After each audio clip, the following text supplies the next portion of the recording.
कैसे हो आप सभी। स्वागत है आपका अपने चैनल टीचिंग विद वाणी में। आई होप आप सभी अच्छे होंगे और अपनी तैयारी को बेहतर कर रहे होंगे। दोस्तों, आज की क्लास में हम हिंदी के महत्वपूर्ण प्रश्नों करेंगे। आज की क्लास में हम वही प्रश्न करेंगे जो आपके एग्जाम में पूछे गए, इम्पोर्टेंट है। तो चलिए आज की वीडियो को स्टार्ट करते हैं। उससे पहले अगर आप चैनल पे पहली बार आए हो तो चैनल को सब्सक्राइब और वीडियो को लाइक जरूर करना। आज का हमारा पहला क्वेश्चन है, आचार्य रामचंद्र शुक्ल ने किस कवि से रीति काल का आरंभ माना है? मतीराम, केशव दास, चिंतामणि त्रिपाठी, बिहारी। हाँ जी, आचार्य रामचंद्र शुक्ल ने किस कवि से रीति काल का आरंभ माना है? तो दोस्तों आपको याद रखना, आचार्य रामचंद्र शुक्ल ने कवि चिंतामणि त्रिपाठी से रीति काल का आरंभ माना है। इसका राइट आंसर है ऑप्शन सी। कौन सी काव्य कृति घनानंद की नहीं है? विरहलीला, सुजान सागर, श्रृंगार शिक्षा, रस के बिल्ली। हाँ जी, कौन सी काव्य कृति घनानंद की नहीं है? तो दोस्तों आपको याद रखना, श्रृंगार शिक्षा घनानंद की कृति नहीं है। तो इसका राइट आंसर क्या होगा? Option C. अब ये किसकी कृति है? तो आपको याद रखना, श्रृंगार शिक्षा के लेखक वृंद है। कौन है? वृंद।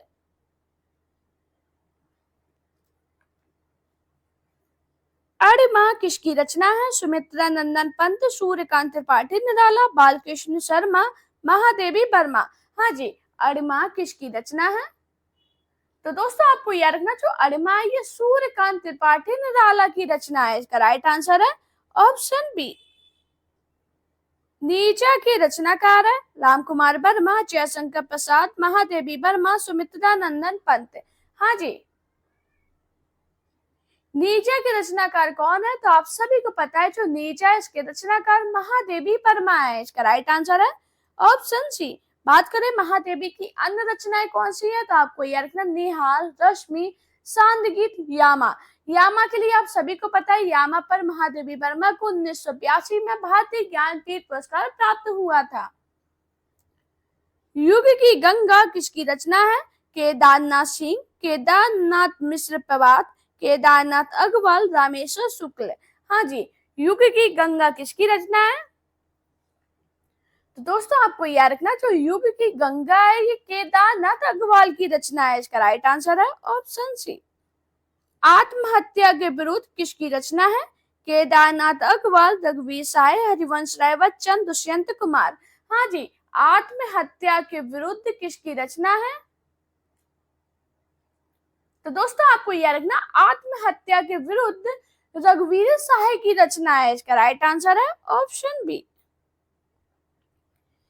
मेरे राम का मुकुट भींग रहा है निबंध संग्रह के लेखक का नाम बताइए। कुबेरनाथ राय, हजारी प्रसाद द्विवेदी, विद्यानिवास मिश्र, विवेकी रॉय। हाँ जी, मेरे राम का मुकुट भींग रहा है निबंध संग्रह के लेखक का नाम क्या होगा? तो दोस्तों आपको याद रखना, मेरे राम का मुकुट भींग रहा है निबंध संग्रह के लेखक का नाम विद्यानिवास मिश्र है। इसका राइट आंसर है ऑप्शन सी।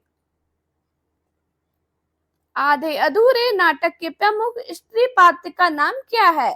मालती, जया, सावित्री, अलका। हाँ जी, आधे अधूरे नाटक के प्रमुख स्त्री पात्र का नाम क्या है? तो आपको याद रखना, सावित्री। इसका राइट आंसर है ऑप्शन सी। बात करें आधे अधूरे नाटक का प्रकाशन कब हुआ था? तो आपको याद रखना 1969 में। और इसके लेखक कौन है? तो आपको याद रखना मोहन राकेश। हाँ जी, लिख लेना मोहन राकेश। क्वेश्चन क्या था? आधे अधूरे नाटक के प्रमुख स्त्री पात्र सावित्री है। अमरलाल नागर ने अपने किस उपन्यास में दहेज की समस्या की ओर संकेत किया? अमृत और विष, अग्निगर्भ, बिखरे तिनके, नाचियो बहुत गोपाल। हाँ जी, अमरलाल नागर ने अपने किस उपन्यास में दहेज समस्या की ओर संकेत किया है? दोस्तों आपको याद रखना, अग्निगर्भ। इसका राइट आंसर है ऑप्शन बी। इनमें से कौन सा हजारी प्रसाद द्विवेदी का उपन्यास नहीं है? चारुचंद्र लेख, सत्याग्रह, वाड़वट की आत्मकथा, पुनर्नवा। हाँ जी, कौन सा हजारी प्रसाद द्विवेदी का उपन्यास नहीं है? तो दोस्तों आपको याद रखना सत्याग्रह हजारी प्रसाद द्विवेदी का उपन्यास नहीं है, इसका राइट आंसर है ऑप्शन बी। अब ये किसका उपन्यास है, तो आपको याद रखना ऋषभ चरण जैन का। किसका है, ऋषभ चरण। हाँ जी, ये पॉइंट लिख लेना, इंपॉर्टेंट है, बहुत पूछा जाता है। ऋषभ चरण जैन का उपन्यास है। भारतेंदु के अनुसार हिंदी का पहला मौलिक नाटक कौन सा है, नाहुस, पारिजात हरण, पद्मावती, विश्वामित्र। हाँ जी, भारतेंदु के अनुसार हिंदी का पहला मौलिक नाटक कौन सा है, तो दोस्तों आपको याद रखना भारतेंदु के अनुसार हिंदी का पहला मौलिक नाटक नाहुस है, इसका राइट आंसर है ऑप्शन ए। बात करें नाहुस नाटक के लेखक कौन है, तो आपको याद रखना भारतेंदु के पिता पंडित गिरिधर दास। कौन है, पंडित गिरिधर दास। ये कौन है, तो आपको याद रखना भारतेंदु जी के पिता। इनमें से कौन सा नाटक भारतेंदु का नहीं है, सत्य हरिश्चंद्र, भारत दुर्दशा, मयंक मंजरी, प्रेम योगिनी। हाँ जी, बताइए कौन सा नाटक है जो भारतेंदु का नहीं है। तो दोस्तों आपको याद रखना जो मयंक मंजरी नाटक है ये भारतेंदु का नहीं है, इसका राइट आंसर है ऑप्शन सी। मयंक मंजरी भारतेंदु का नाटक नहीं है, तो किसका है, आपको याद रखना किशोरी लाल गोस्वामी का। किसका है, किशोरी लाल। हाँ जी, ये पॉइंट लिख लेना, जितने भी पॉइंट मैं बताती हूँ इंपॉर्टेंट होते हैं, तो ऐसा मत किया कीजिए कि लिखे नहीं। या तो आपको याद है तो अच्छी बात है, अगर नहीं याद है तो लिख लिया कीजिए। क्वेश्चन क्या था, कौन सा नाटक भारतेंदु का नहीं है, मयंक मंजरी नाटक भारतेंदु का नहीं है बल्कि किशोरी लाल गोस्वामी का है।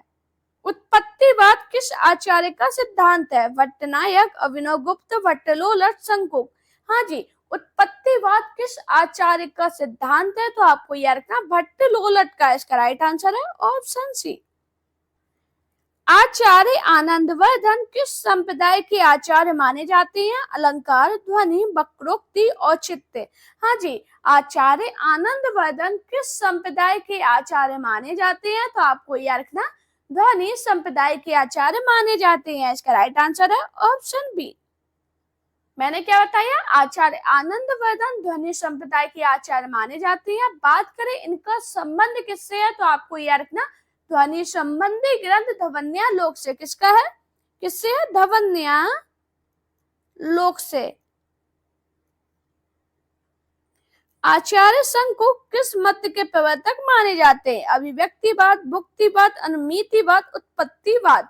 हाँ जी, आचार्य शंकुक किस मत के प्रवर्तक माने जाते हैं, तो आपको याद रखना आचार्य शंकुक अनुमितिवाद के प्रवर्तक माने जाते हैं। इसका राइट आंसर है ऑप्शन सी। अभिव्यंजनावाद के प्रवर्तक है प्लेटो, अरस्तु, क्रोन्चे, मार्क्स।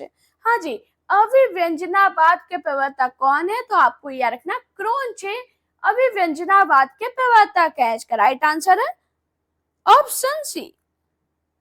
किस पाश्चात्य आलोचक ने हमारी मूल्यांकन संबंधी धारणाओं का संबंध मानसिक उद्वेगों से माना है, इलियट, अरस्तु, क्रोन्चे, रिचर्ड्स। बताइए इसका राइट आंसर क्या होगा। तो दोस्तों आपको याद रखना रिचर्ड्स ने हमारी मूल्यांकन संबंधी धारणाओं का संबंध मानसिक उद्वेगों से माना है, तो इसका राइट आंसर है ऑप्शन डी। नई कविता और अस्तित्ववाद के लेखक कौन है, हजारी प्रसाद द्विवेदी, डॉक्टर नामवर सिंह, रामविलास शर्मा, अज्ञे। हाँ जी, नई कविता और अस्तित्ववाद के लेखक कौन है, तो दोस्तों आपको याद रखना नई कविता और अस्तित्ववाद के लेखक रामविलास शर्मा है। इसका राइट आंसर है ऑप्शन सी। पश्चिमी हिंदी की उत्पत्ति किस अपभ्रंश से हुई, पैसाची, मागधी, सौरसैनी, अर्धमागधी। बताइए इसका राइट आंसर क्या होगा। तो दोस्तों आपको याद रखना पश्चिमी हिंदी की उत्पत्ति सौरसैनी अपभ्रंश से हुई है। इसका राइट आंसर है ऑप्शन सी। राधा कृष्ण के प्रेम को लेकर कृष्ण भक्ति की जो काव्य धारा चली उसमें लीला पक्ष अर्थात ब्रह्मार्थ विधान की प्रधानता रही है। यह कथन हिंदी साहित्य के किस इतिहासकार का है, आचार्य हजारी प्रसाद द्विवेदी, गणपति चंद्र गुप्त, आचार्य रामचंद्र शुक्ल, आचार्य विश्वनाथ प्रसाद मिश्र। दोस्तों काफी लोग चैनल पे पहली बार आए होंगे, उन सभी से रिक्वेस्ट कर रही हूँ प्लीज चैनल को सब्सक्राइब करना, कमेंट में अपना स्कोर बताना, ये भी बताना कि आपको मेरी क्लास कैसी लगी। अब इसका आंसर बताइए। राधा कृष्ण के प्रेम को लेकर कृष्ण भक्ति की जो काव्य धारा चली उसमें लीला पक्ष अर्थात ब्रह्मार्थ विधान की प्रधानता रही। यह कथन हिंदी साहित्य के किस इतिहासकार का है? तो दोस्तों आपको याद रखना आचार्य रामचंद्र शुक्ल का इसका राइट आंसर है ऑप्शन सी। मेरी भव बाधा हरो दोहा निम्न में से किस कवि का है? बिहारी, कबीर, रहीम, रसखान। हाँ जी, मेरी भव बाधा हरो दोहा निम्न में से किस कवि का है? तो आपको याद रखना मेरी भव बाधा हरो दोहा रीतिकालीन रीति सिद्ध कवि बिहारी लाल का है। इसका राइट आंसर है ऑप्शन ए। मेरे तो गिरधर गोपाल दूसरो ना कोई किसका पद? सूरदास, बिहारी, मीराबाई, जायसी। हाँ जी, बताइए क्या होगा इसका राइट आंसर? तो दोस्तों आपको याद रखना मेरे तो गिरधर गोपाल दूसरो ना कोई, ये जो पद है मीराबाई का है। इसका राइट आंसर है ऑप्शन सी। कौन सी विद्यापति की रचना नहीं है? कीर्ति पताका, पदावली, कीर्ति लता, गीत गोविंद। हाँ जी, कौन सी विद्यापति की रचना नहीं है? तो दोस्तों आपको याद रखना गीत गोविंद विद्यापति की रचना नहीं है। इसका राइट आंसर है ऑप्शन डी। अब ये किसकी रचना है? तो आपको याद रखना मीराबाई की। किसकी है? मीराबाई की रचना है। निम्नलिखित में से कौन संत कवि नहीं है? दादू, कबीरदास, सुंदरदास, श्रीधर पाठक। हाँ जी, कौन संत कवि नहीं है? तो आपको याद रखना श्रीधर पाठक संत कवि नहीं है। तो इसका राइट आंसर क्या होगा? Option D. अब ये संत कवि नहीं है तो कौन है? आपको याद रखना ये द्विवेदी युग के स्वच्छंदवादी कवि हैं। मैंने क्या बताया? श्रीधर पाठक संत कवि नहीं है बल्कि द्विवेदी युग के स्वच्छंदवादी कवि हैं। निम्नलिखित कवियों में से अष्टछाप का कवि कौन नहीं है? रैदास, नंददास, चतुर्भुजदास, कुम्मन दास। हाँ जी, कौन अष्टछाप का कवि नहीं है? तो दोस्तों आपको याद रखना जो रैदास है ये अष्टछाप के कवि ना होकर संत कवि है। इसका राइट आंसर है ऑप्शन ए। आपको याद रखना रैदास के 40 पद गुरु ग्रंथ साहिब में संकलित है। कितने पद? आपको याद रखना 40 पद। बात करिए अष्टछाप के कवि कौन कौन से हैं? तो आपको याद रखना सूरदास, नंददास, चतुर्भुजदास, कुम्भनदास, परमानंद दास, छीत स्वामी, गोविंद स्वामी और कृष्णदास। विशलदेव रासो के रचनाकार कौन थे? दलपत विजय, जगनिक, नरपतिनाल, भट्ट केदार। हाँ जी, विशलदेव रासो के रचनाकार कौन थे? तो दोस्तों आपको याद रखना विशलदेव रासो के रचनाकार नरपतिनाल थे। इसका राइट आंसर है ऑप्शन सी।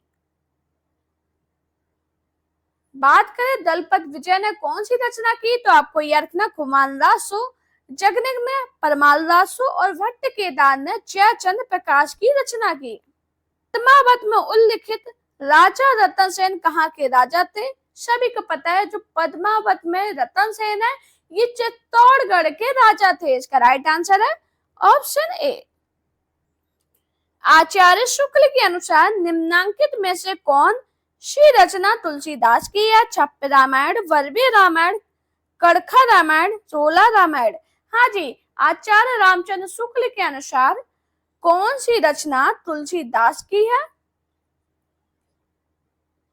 दोस्तों आपको याद रखना वर्वी रामायण। इसका राइट आंसर है ऑप्शन बी।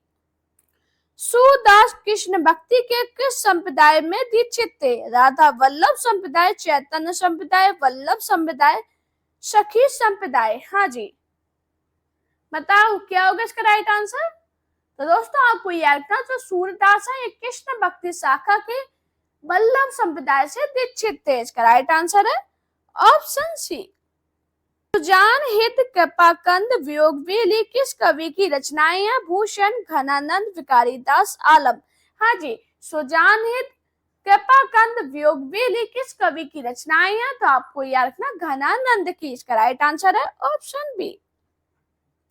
माधवाचार्य का मत कौन सा है? जल्दी से बताइए, माधवाचार्य का मत कौन सा है? तो दोस्तों आपको याद रखना, दैत्यवाद के प्रवर्तक माधवाचार्य है। इसका राइट आंसर है ऑप्शन सी। संत को कहा सीकरी सो काम, आवत जात पनिया टूटी, विसरी गयो हरि नाम। किसका कथन है? परमानंद दास, सूरदास, कुम्मन दास, कृष्णदास। बताओ क्या होगा इसका राइट आंसर? तो दोस्तों आपको याद रखना, ये जो कथन है कुम्मन दास का है। इसका राइट आंसर है ऑप्शन सी। राजा जयसिंह के दरबारी कवि कौन थे? भूषण, मतीराम, बिहारी, सेनापति। हाँ जी, राजा जयसिंह के दरबारी कवि कौन थे? तो आपको याद रखना बिहारी। इसका राइट आंसर है ऑप्शन सी। आचार्य रामचंद्र शुक्ल ने छायावाद के किस कवि मधुवई पितवा जागरूक भावुकता का कवि कहा? पंत, प्रसाद, निराला, महादेवी। बताइए क्या होगा इसका राइट आंसर? तो आपको याद रखना प्रसाद को। इसका राइट आंसर है ऑप्शन बी। चाहे नहीं मैं सुरवाला के गहनों में गूंथा जाऊं, नामक पुष्प की अभिलाषा कविता किस कवि की रचना है? बालकृष्ण शर्मा, सियाराम शरण गुप्त, माखनलाल चतुर्वेदी, सुमित्रा कुमारी चौहान। बताइए क्या होगा इसका राइट आंसर?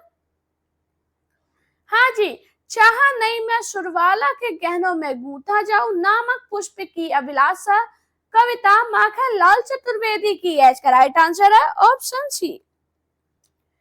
कवि वचन सुता और बाला बोधनी के संपादक कौन थे? बालकृष्ण भट्ट, वद्य नारायण चौधरी, प्रेमघन, प्रताप नारायण मिश्र, भारतेंदु हरिश्चंद्र।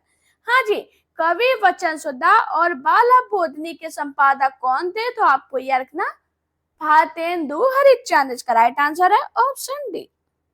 परिमल किसकी रचना है? राम कुमार वर्मा, शिव मंगल सिंह सुमन, सूर्यकांत त्रिपाठी निराला, महादेवी वर्मा। हाँ जी, परिमल किसकी रचना है? तो दोस्तों आपको याद रखना, परिमल सूर्यकांत त्रिपाठी निराला की रचना है। इसका राइट आंसर है ऑप्शन सी। केदारनाथ अग्रवाल किस काव्य धारा के कवि हैं? छायावाद, प्रगतिवाद, प्रयोगवाद, आधुनिकतावाद। हाँ जी, केदारनाथ अग्रवाल किस काव्य धारा के कवि हैं? तो आपको याद रखना प्रगतिवाद काव्य धारा के। इसका राइट आंसर है ऑप्शन बी। आत्मजयी किसकी कृति है? कुंवर नारायण, सर्वेश्वर दयाल सक्सेना, रघुवीर साहब, विजय देव नारायण शाही।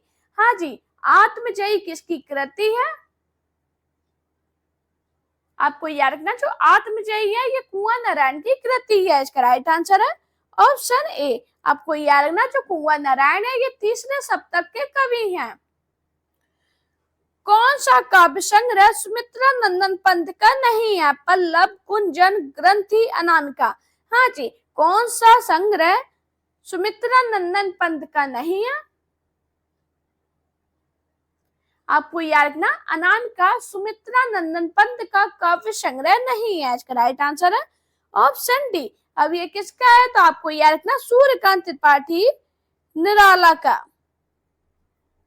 निम्नलिखित में से कौन विशुद्ध राष्ट्रीय भावधारा का कवि नहीं है? सोहनलाल द्विवेदी, नागार्जुन, माखनलाल चतुर्वेदी, दिनकर। हाँ जी, कौन विशुद्ध राष्ट्रीय भावधारा के कवि नहीं है? तो आपको याद रखना कौन नहीं है? नागार्जुन। इसका राइट आंसर है ऑप्शन बी।